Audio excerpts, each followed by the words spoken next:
Hi, I'm Bob Weir with another interview of People in the News in North Texas. My guest today is Lisa Cummins, who in 2021 joined No Left Turn in Education as their Texas chapter president, where she is fighting the indoctrination in education. Thanks for being here, Lisa. Thank you. It's nice to be here. If you will, please begin by giving our viewers some personal background information. Sure. I'm originally from Canada. Grew up in the States, grew up in the education system here in the United States, in Washington State. My husband and I lived in Utah for 23 years. We raised our family there. We have 5 children. It was there that I became concerned about education in general. I had some experiences with my daughter that were not to my liking, and it prompted me to investigate more on the policies of education, the curriculum, what the laws were, etc.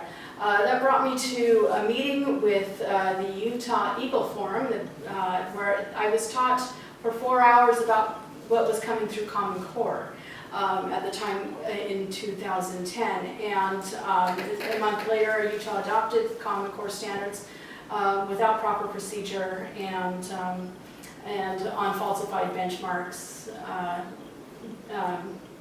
Testing. So that started, and I went around the state, was very well known around the state, presenting town halls and working with Glenn Beck on the Utah We Will Not Conform event. I was part of that.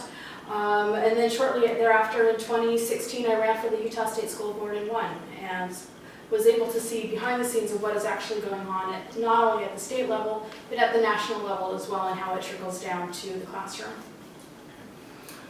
Now, for those who may not know, what is critical race theory? Originally, critical race theory was taught in law school, just an idea that an oppressive white culture was still oppressing based on economic opportunities or educational opportunities that was perceived not to be handed to a minority group. That's a theory, right?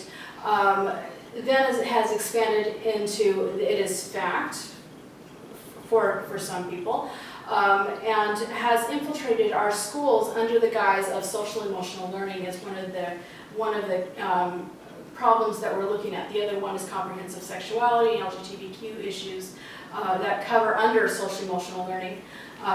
But to give the idea that, you know, power of suggestion is critical, and so if you go to a child and say, do you feel isolated because you're black or because you're white? Do you feel, do you feel oppressed? Do you feel that you don't feel the same or have the same opportunities? You know, they start to have these ideas infiltrated into these children's heads that they're not treated the same, they don't have the same opportunities. And that's not what America is about. It never has been. And we have countless examples to prove contrary. But with that, it brings division and segregation. I mean, it's like the civil rights movement, it didn't happen and we're going backwards in history. And that's a serious problem. And I understand that in some schools they're giving tests to white students in which they say, write an essay as to why you have so much white privilege, for example. Right. So for anybody who is familiar with the Iliad, right, you have glory and honor, and the idea was that glory about your fortune, what people said about you. But when you have shame, when you bring shame into it, when Agamemnon says, you know, I'm going to pull away and bring your treasures back because you need to be shamed, that's the idea of what's being happening to the students. And you're speaking of Homer's Iliad, right? Right. And so when you place shame into the culture, right, then it's like, oh, I have to correct my ways, I have to feel, and then it also brings in more social emotional problems, depression, suicidal, non-worth, you know, And it also tells the black children that they're always being oppressed, and will continue to right, be and that they're oppressed. victims no matter what they do. No matter what. No matter what they do, and that white people cannot be anti-racist until they kneel and confess that they're anti-racist, right? The shaming never ends. It's not forgiven. It is not. It's a perpetual evil. Is what it is. And it really, CRT is I believe, part of this radical left-wing movement in the country. It's definitely Marxist because they have to separate the people, right? It's a Marxist ideology. Right. They have to separate the people. And the more that they create division, right, the more they create emotional angst, right, that will propel the children then to rise up and become activists, right? The more socially charged or emotionally charged they are without a sure foundation of fact, true history, Christian values, and I'm going to use Christian on purpose.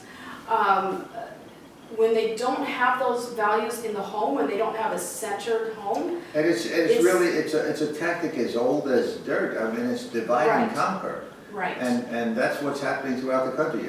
Every Marxist principle is to divide the country against itself. Right. And then soon we will have to fall. Let me get into how extensive is it in our educational system? I mean, throughout the country. So right now, parents are only seeing it in the classroom. They're seeing it in their schools, in their books, even though I know in Texas they passed a anti-CRT law. It doesn't have teeth, and parents are still seeing the books show up in their schools. How is bypassing the laws is this. You have state assessments mandated through the Every Student Succeeds Act that also requires the assessments to test on social and emotional learning, which is, of course, the umbrella for CRT and comprehensive sex ed. So it is inclusive in that. It has to be, talk about diversity, equity, inclusive questions. You have to re-educate the child. So if you don't pass the social and emotional portion of the test, then you fail. Right. Right? And equity does not mean equality either, by the way. Absolutely, not at all.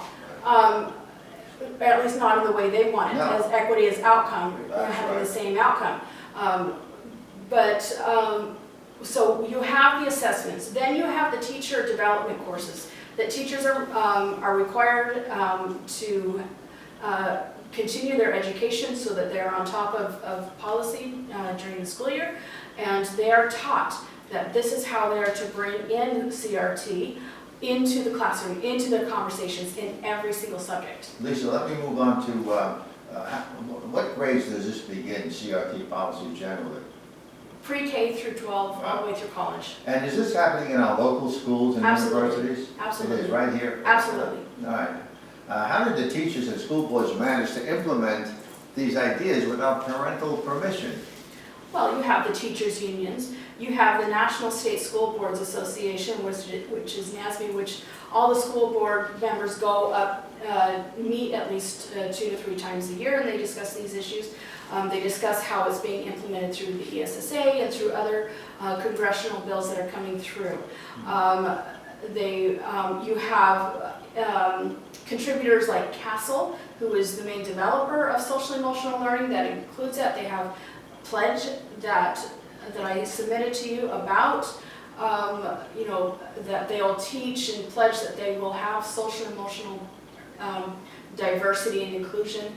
And so, I mean, you've got Waterford, you've got Waldorf, you've got many organizations, Bill Gates Foundation, putting money in, not just at the state level, but into direct schools. So it's very important that parents get involved and start to find out what's actually being taught to their children. These are dangerous policies to teach children. Not only should they get involved, they actually need to know their rights. They have to be an assertive effort of parents are the experts of their children, and they have a constitutional authority to stand up for their children. If they don't, their children will be taken away from them because that is the goal, to separate the family. All right, Lisa, we're coming down to a close. If you have anything you'd like to add? Just get involved to know your rights.